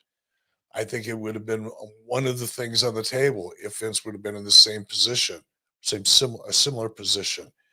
And the idea that his daughter, that who he loved and adored, who he favored in terms of her role in WWE as compared to Shane, because he's too nice like his mom. And then the irony in that is just too delicious not to at least contemplate. We got to mention the way the thing closes with Vince. He's asked about his own legacy, and he says he doesn't think he has a legacy because people confuse who he is with his character, and he thinks that, even he has trouble at times figuring out where the blend is of character and really him, and he's not sure which one is exaggerated. I know we touched on it earlier, and right now it's all we can all think about is this pending litigation, the legal issues that he faces. But let's fast forward a year when all that's settled. What do you think his legacy will be, Dawkins? To Eric's point a minute ago about if he's innocent, I hope he doesn't settle. I hope he fights it. And Conrad, I think back to, it's a little comparable, a little bit different too, but not all that long ago, Kobe Bryant faced some pretty bad charges, right? And he was involved in some criminal stuff, and I don't remember if it was civil or not. And he fought it. And everybody thought, oh, Kobe's done. He's cooked. His wife's going to divorce him. He's not going to make it in the NBA. He's going to crumble. He's going to disappear. And the outpouring of love and support for him when he died, he had turned the corner on that. And so to Eric's point, if he's able to come out on the other side of this, there are always going to be people that are going to be detractors that are going to say, no, this is all some conspiracy. It was all true. And she got paid off or whatever. But if he's able to fight it and not settle it, I don't think it's next year that his legacy gets a little untarnished. I think it's going to take a number of years and maybe after he dies, unfortunately. I think there is a path forward where it's not going to be forgotten, but it'll be somewhat forgiven. If it's just strictly a settlement and it's a pay to go away sort of thing, that I don't know he ever comes back from. Nope. I mean, his legacy will be, Eric. I don't have a crystal ball, but if he settles, just as Doc said, to make it go away and put it into this thing, it's taking too much of a toll on his family, friends, whatever. Who's going to want to do business with him again in a major league level? He's not going to take any meetings with any network executives. Not in the environment that we're in, and it's about to probably only get worse in the next year or 2 years. We're not getting any less divisive. I don't see it. Now, if he fights it and we find out that it was bad, there's some really horrible judgment going on there in a lot of ways, but it's not as bad as what we've read, I guess. And then maybe, but if not, I just can't imagine anybody in a meaningful way is going to want to be in business with Vince McMahon. Let's do some questions here. We are live with Mike Dockins, our gimmick attorney, and Eric Bischoff. If you've got a question for us, hit us up. Changeling wants to know, or actually just wants to say, I was disappointed hearing Steve Austin say CTE wasn't a thing. I think we all are. Bush and Ryu Cat says, good day, all. Eric, I hadn't found your reaction to the famous Roman Cody cinematic promo. Were you impressed? Had you thought of something like that for the NWO? Well, last one first, absolutely not. First one last, I was. That's a whole different level of storytelling and character evolution. That was so good. It was so well done. Now, it may not be the average wrestling fan's cup of tea because it was high art from a storytelling production point of view. And it's not what the audience is used to seeing. And people generally don't like change too much. But I thought the quality of that work, both from a performance perspective and just the way it was written and the pacing of it, the drama, Roman's facials, the tight shots, it was hyper dramatic, and I absolutely loved it. I don't think the general audience is going to love it as much as I did because I look for different things in wrestling when I watch it, but that one blew me out of my chair. It was so cool. AOTV Production says, hey guys, Bryan Danielson said in his book that the Benoit murder-suicide put the entire wrestling industry in a negative light. Do you agree, Dawkins? Yeah, I do agree. I mean, how could it not? That's a pretty heinous thing, and it's still, when it gets talked about, people are almost afraid to talk about it. And you'll hear some people who will talk about it a little bit. You'll hear Chris Jericho talk about it because Chris Benoit was his friend.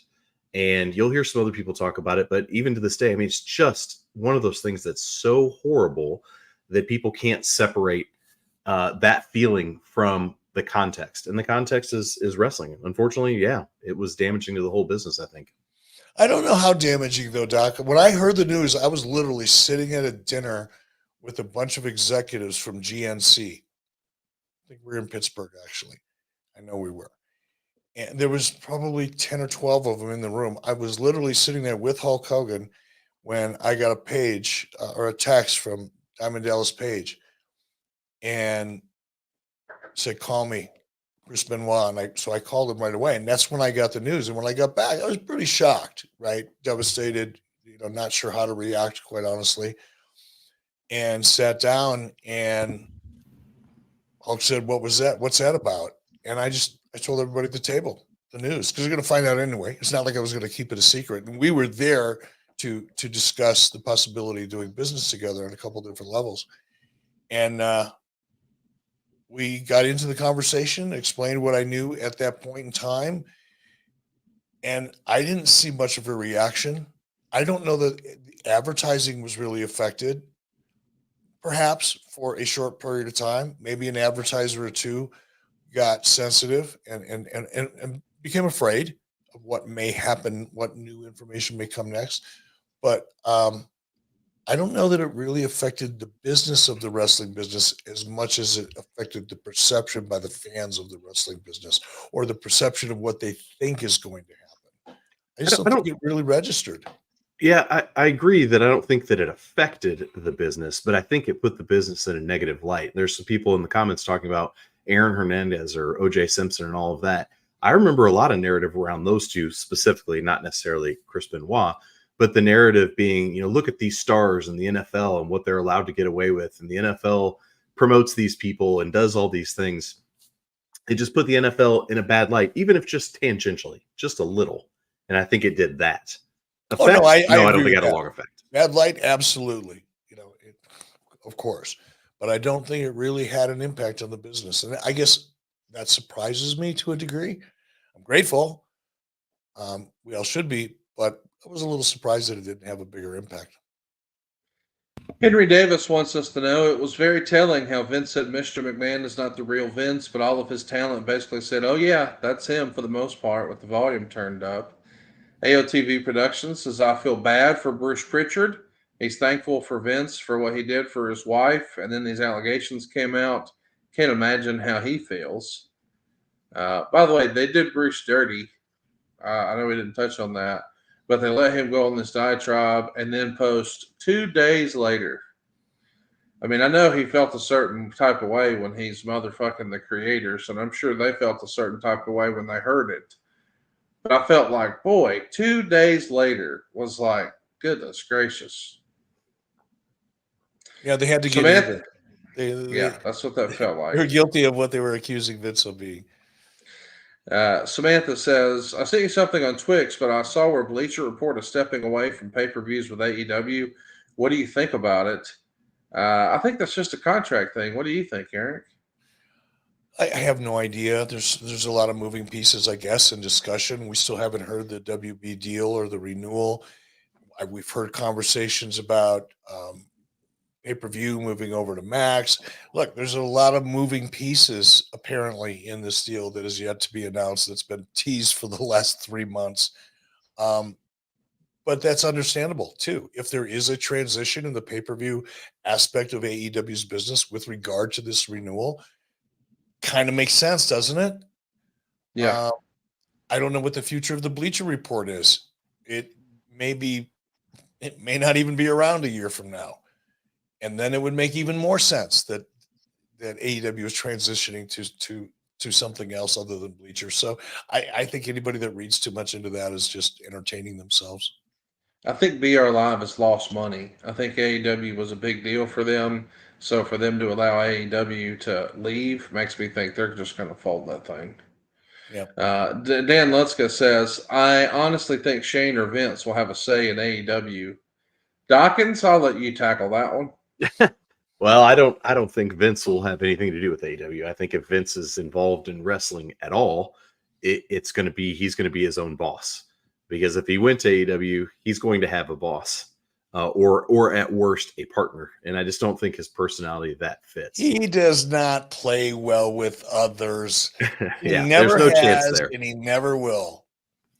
Shane, I think it's fun to think about. It's fun to talk about. Do I think he could do it? And do I think that would be a fun, narratively speaking, place for him to do it? I do. I think it'd be great. And honestly, I'd like to see it happen. Do I think it's likely?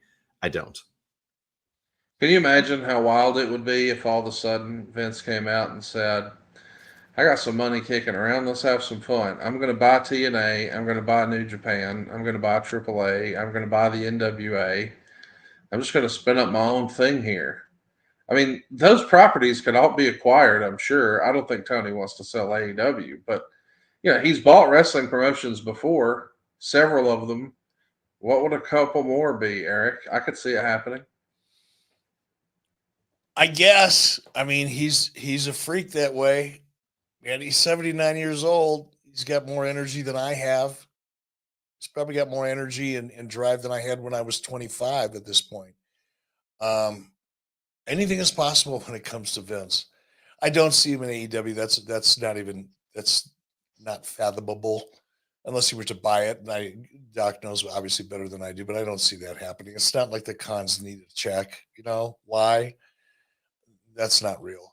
Shane, though, is the one that I'm thinking about. And to me, it would seem weird. Like if I was Shane, it's hard for me to put myself in his shoes. I don't know him well enough, but I'll try as best I can. If it was me, it's like, what's the upside? If the upside is I get to go out and have a couple more really fun, crazy matches because I missed the adrenaline and I haven't jumped off a cliff in a long time, and I'm just getting the itch to jump. He's that guy. He, as far as I know, is my impression of him. He is that guy. If he gets an opportunity to experience that one more time, but beyond that, what's he have to prove business wise? Shane is independently wealthy. His wife is an heiress of a fortune. He's not a money motivated guy. There's no reason for him to do it from a financial perspective. Even if Tony was willing to spend ridiculous amounts of money on him, there's not enough money for it to really matter to Shane McMahon. So if he's not money motivated, I can't imagine anything other than, oh, you mean I get to go out and jump off a cage? Like, yeah, let's go. Because that's kind of who he is. What if Eric he's a little motivated that he's got his dad's back and he feels like the WWE did his dad wrong? That's kind of a revenge move. I'm not saying it's plausible, just saying there might be something there. Get his dad's approval to stick with WWE. Yeah, that might be Shane's really big move to get that pat on the back and get his attention in a good way, in a real way. Very real way. Samantha says, will we see an Easy E doc like Mr. McMahon? Nope. Maddie, nobody would care. Like, right? Anything that I have to say, I've said a million times. There's 600 hours of me on the podcast. There's a multitude of specials, documentaries, all kinds of stuff that's already been produced. I just don't know what else. I don't know. What the hell would we talk about? And on top of that, where are you going to get the footage to support it? WWE owns it all. They own my AWA experience. They own my WCW experience, and they own my WWE experience. Yeah, there's some crap out there from TNA, but it doesn't matter. So there's no material available to support it, really. Maddie, Mr. Marijuana, what a name, says Vince and Kelly are making a reply doc. I think he means Kevin. I don't believe that's true. I don't believe that Vince and Kevin Dunn are making a documentary replying. Eric and Conrad, I'd personally love a Vince return one day. I love 83 weeks, 6 a.m. in Western Australia. Thanks for hanging out with us. We appreciate you hanging out with us all the way in Australia. Yeah, that's the other thing we should ask about. Doc had said here, I mean, as we watched that documentary, I forget where that lady was from, but they had a female talking head from not a wrestling person. And she said something along the lines of, Vince would still be great on TV now if they bring him back. Wrestling's all about heat. The business is driven by heat, and Vince knows how to get heat. He'd get a lot of heat. And I thought to myself, self, maybe 10 years ago, I don't see it happening now. What say you? Not a chance. You know, we like to talk about heat and we like to talk about go away heat. I mean, that's go away heat. It would just disgust some people so badly, they'd probably lose them forever, or at least for a very long time. No chance. I want to welcome some new members here to the 83weeks.com club. CJ Whitmore, Jonathan Sheehan, Holly Pierce. Appreciate you guys signing up and joining aboard the pirate ship here. If you haven't already, hit that subscribe button, turn on your notifications bell. Eric and I are going to be going live later this week. I don't know what the hell for, but there's going to be some breaking news, I'm sure. Jonathan says, do you think God has a sense of humor with TV executives with names like Terry Tingle and Bonnie Hammer censoring what content that's too sensitive? That is kind of funny, Eric. That's hilarious. I love it. Mike says, Eric, I agree with you that for the sake of great storytelling, both sides of Vince McMahon should be shown. To have a lot of people watch and like this stock in the current climate, would you do that? I mean, that is a fair question because, listen, since we've been live on the air, I've already started to get hate tweets about us saying that Bruce was a good friend of Vince. They've already decided that we're bad people because we feel like that makes Bruce a good friend. So it does beg the question, if you were the producers of this documentary, maybe that was your original intent to show the good and the bad, the Jekyll and the Hyde, the 50-50. But given the current circumstance, maybe you feel like you can't really do that. That makes sense to me. What say you, Eric? No, their jobs, like we talked a little bit about it. We joked about it yesterday about creative control in a documentary. And there's a reason why Vince didn't get it here. No legitimate, high level, well respected documentary producer is ever going to do anything that looks like it could be perceived to be a puff piece. Your career is over. And I've said from day one that I don't think that this documentary, for the most part, is probably any different than it likely would have been if this most recent development hadn't happened. I really don't. I there may have been a couple shots like, you know, the hypocrisy that we referred to earlier about we don't have any guns, pow, you know, and I mean, come out here, you rapist. I think that that was a little extra effort to add a little bit of twist in light of certain circumstances. But I would say 70% of that documentary is exactly the way it would have been anyway, without all this going on, because that's that producer's job. Is their job is to create that conflict and show that contrast and shock the audience and give them information, or at least a perception of information that they had never imagined before. And that's what this did. And I said, as I said early on when we first started doing this, I think a lot of this would be things, and it was, you know, Vince was saying this all pre-discovery of recent events. He was answering the way he wanted to answer for the perception that he wanted to create. Don't think he wasn't in absolute complete control of every word that came out of his mouth. He knew, he was calculated. It was what he wanted us to think, and the producers took advantage of it. Vince is the one that brought up, you know, being molested on more than one occasion, including the Playboy story. He wants the world to know how complicated he is and what a unique individual he is. His comments about having 3 computers in his head, by the way, he told me that personally shortly after I first got there, 2019. I've heard it before. So he obviously believes that's true. And he wants you to know that, because he wants you to know just how complex and sometimes conflicted he is. That's a part of the perception of the brand that Vince wanted you to have pre-discovery of the Janelle Grant situation. So yeah, I know why Bruce feels the way he feels, and I can understand it. But just knowing how things like this happen, I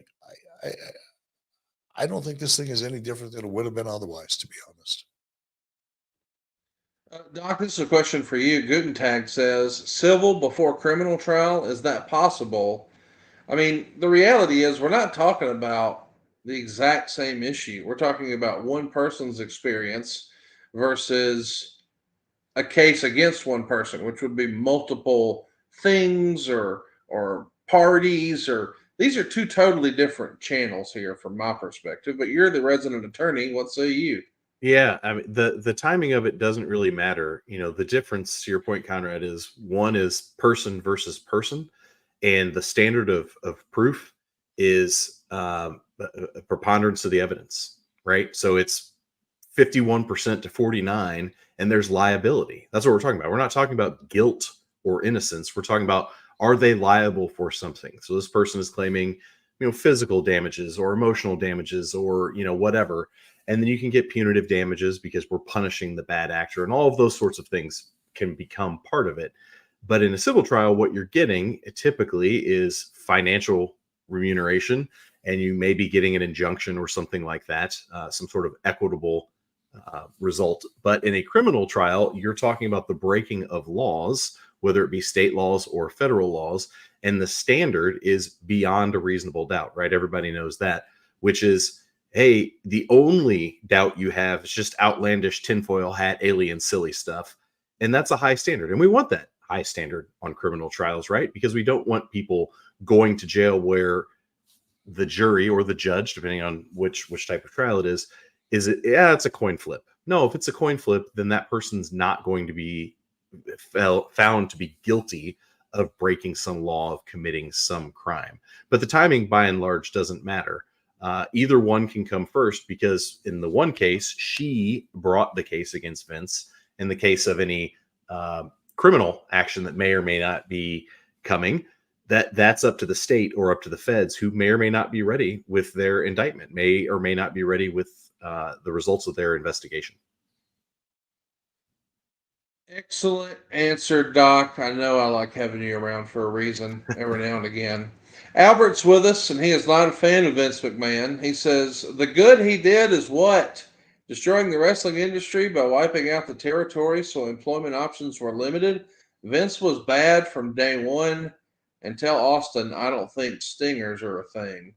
So I appreciate the dig there at the end. But, well, to answer your question, in my opinion, he made more millionaires than anyone in the history of wrestling.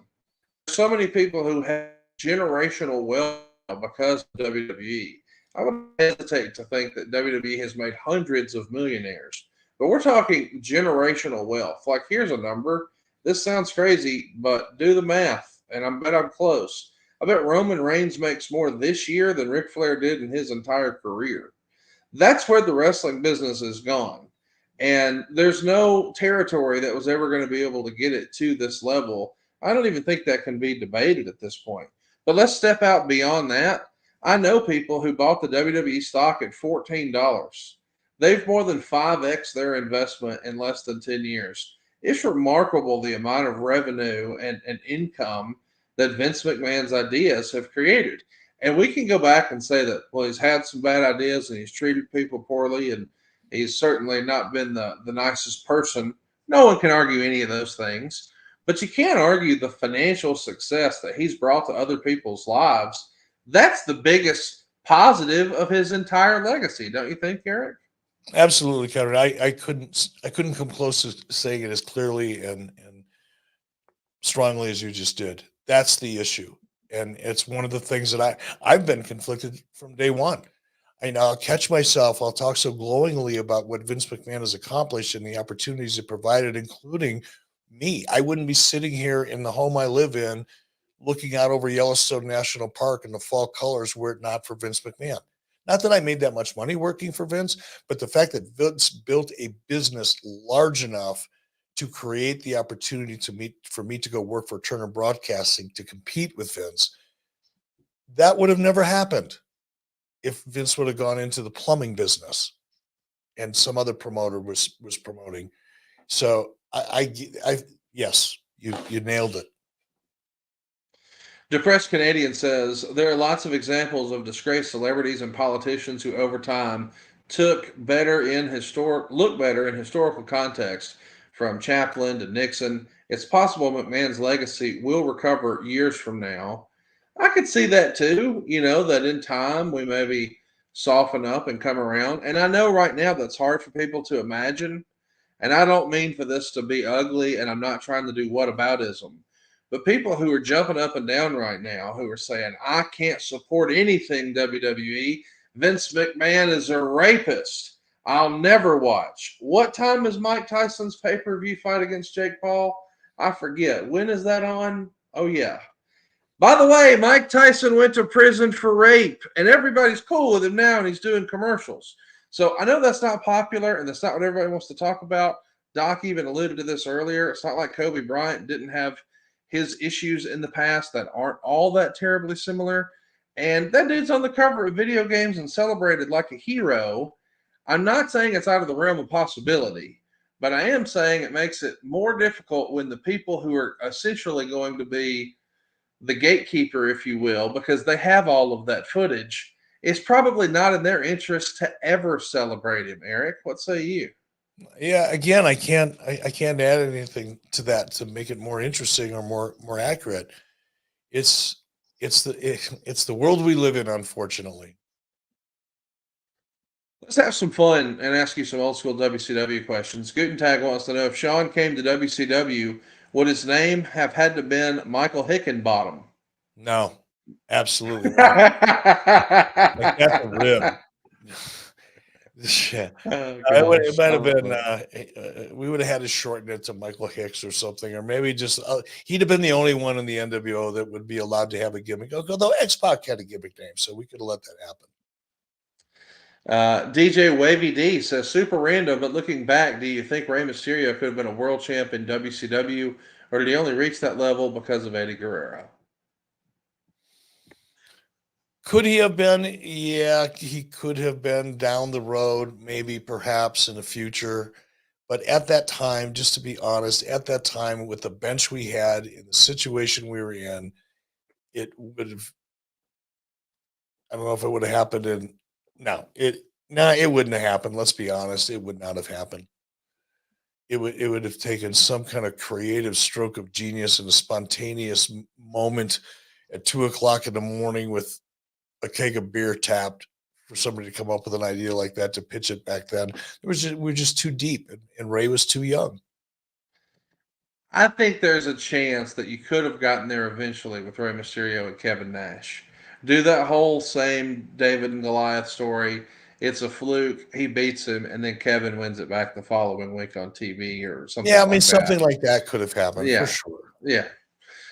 Gino has a question, and I'm not going to read it word for word because he's trying to get cute at the end. But he says, in your time at WWE, did you see any of the women going through problems with Vince? I did not. I did not. As I said yesterday, I never saw the angry Mr. McMahon. I never saw anything that was remotely unprofessional at any level. Now, I was only there for 4 months, but I was in fairly close proximity to Vince and in the process. I just never saw it. Albert's pretty hot and bothered. He says Jim Cornette kept pretty good records and people seem to make good money. Vince ruined lives and practically has a monopoly on the business. I despise that family. They are evil. And another message he sent us was Vince's name followed by 10 bells sounds great. Boy, I think we Wow. figured out how Albert really feels today. Albert, let me recommend that you can get some of that hate out of your heart. Goodness gracious, shouldn't be carrying all that around. It's a terrible way to talk about folks. Mr. Whisper says, Eric, learning all the things you have recently, has your opinion of Vince changed? Not really. Again, as Doc was alluding to, and I think we both agree, we've only heard one side of the story. Yep. I refuse. Look, I spent a large part of my life judging people. It was kind of like my default position. And I got to thinking I was pretty good at judging people. And that's not my job. That's God's job. I don't feel any pressure or responsibility or even desire or interest in judging people's morality or the way they live and conduct their personal lives. It's just not my job. It's not my role, and I suck at it. I got my own problems with my own life and trying to be the person I really want to be it's got all my attention. So I don't spend any time thinking about anybody else's personal life, how they live it. Now, if this does go to trial, or if there is a settlement based on our previous conversations, I may change that feeling a little bit. I'm still not judging anybody. That's, like I said, God's job, but it will affect the way I look at Vince and the way I respect him. But until that time comes, or if that time comes, when the time comes, no, I look at him for what he's done. He was always straightforward and honest with me. I was never on the receiving end of any of his crazy shit. So no, nothing's changed for me. I only know what I know based on my interactions with people, not other people's interactions with people. Here's one from Alex MC, and I want you to answer this one for us, Doc. With Vince alluding to the three computers in his head, do you think it's dissociative identity disorder? I mean, clearly there's something going on with Vince. How would you describe what Vince was describing there? I don't think it's dissociative identity disorder, because that is something that is exceedingly rare. And even people in the mental health space don't agree that it's an actual diagnosis and not just something that people say or do to justify something. What I think it is I think Vince has trained himself to compartmentalize, to very, very strongly and very well compartmentalize. And that's how we can get that dichotomy, or in this instance, I guess a trichotomy of Vince, the father and family man, Vince, the good friend and philanthropist who has done good things, and Vince, the creative, ruthless, kill my enemy business owner. I think it's just compartmentalization is really what I think it is. Cool observation and a good one. Bruce says, EB, don't sell yourself short. You have 20 years of life after wrestling and have found your peace. I think that story is compelling. Yeah, we're going to send a film crew up to Eric's house just to live. Do those in a postcard. We'll just film forever. You'd have 90 minutes of watching me and my dog sit on the porch. Rocking back and forth. I hate AEW. I hate AEW. I hate AEW. B40 says, did Mike say yesterday he makes documentaries? Yes, look up story boxer Tim Doc Anderson. The story is crazy. I can't believe no doc has been made yet. You don't make documentaries, do you? I don't. I love them. I like watching them. I'm a little bit of a history buff. Really, that question should be more directed to Eric, who obviously has some experience in this world. I'm easing my way out of the television business. I had gotten completely out of it, and I put my toe back in the water a little bit. Now that my toe is in the water, I'm up to my ass all of a sudden. I'm reaching for a life preserver because I think I'm going in all the way. My plate is full right now. Let's leave it at that. By the way, Eric, I know we're going to have to talk in code, but I got a call from a friend of ours in New Jersey that we did a conference call with not too long ago, and he said, hey, is Eric still working on that thing? I haven't heard anything in a while. And I said, yeah, he's still working on that thing. So there you go. Depressed Canadian says, Eric, in the previous episode, you said you overheard a personal phone call between that Vince had. It seemed more like a heartwarming convo. Can you elaborate at all without repeating what you heard? I think he told the story the other day. It was late at night, and Vince took a personal phone call, and you could tell based on the way he was talking to someone, it was someone very special, right? Yeah, I mean, it wasn't so much what he said. And I honestly, if someone put $1 million in cash on the table and said, if you could get half of what he said right, you get the money, I couldn't touch it. I don't remember the words, but his body language. I mean, just the aura. I talked about it yesterday. There's like this force field, or invisible force field around him that makes him almost impenetrable in terms of really getting to know who he is. He's so controlled in that respect. And then, sitting there listening sort of and watching more than anything, his body language changed. He seemed like a different human being. It's like somebody that Mr. McMahon went, and some other dudes kind of swooped in and took over his body for 10 minutes. It was bizarre. But I don't even remember the conversation, to be honest with you. Well, let's put a button on this one. Dawkins, any final thoughts on the entire series overall? What was your takeaway? Would you recommend it? Are you going to give it a thumbs up, a thumbs down, a thumbs in the middle? Put a button on it from your perspective for us. I think it was well done. Obviously, as we talked about, I would have liked to see a little more of the positive that Vince has done, just to have that other side, right? I think back to the podcast Serial when it first came out, and they did a good job at the end of it making the listener say, man, I'm really not sure. I just don't know. And I would have liked to have come out of this saying, man, I'm really not sure. I just don't know. Exactly. As somebody who's deep in the bubble, Conrad, like we've talked about, it was good. It was entertaining. I would recommend it to people, particularly people who aren't in the bubble like we are for wrestling. So I would say a tentative thumbs up. For what it was designed to be, I think it was good. I agree. I thought it was a really well crafted piece of art, given the subject matter. I think it's an important piece of wrestling history, no doubt about it. I'm glad I watched it, and I would advise anybody to watch it. There's a cautionary tale in there for a lot of media executives. How many of them are running? How many music executives, Doc, CEOs have resigned in the last 30 days, given the Sean Diddy Combs thing? Right? It is a cautionary tale. Don't let the power of the money make you think you're bulletproof or you're invincible, because you're not. And for that reason alone, I would encourage anybody in the entertainment business to take a look at it, because it's a cautionary tale in a way, and it's a look into one of the most complicated people I think that's ever been in the entertainment business. Well said. I don't know what's next, but I do hope that the rumors are true and that there's another documentary in the works.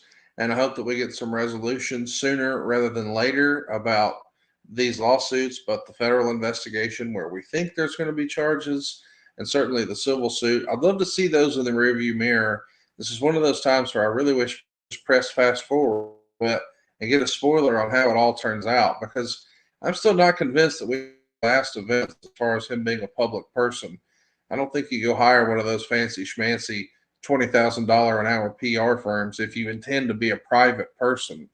I don't think he's going to take Tony Schiavone's advice and just go get lost on a yacht somewhere.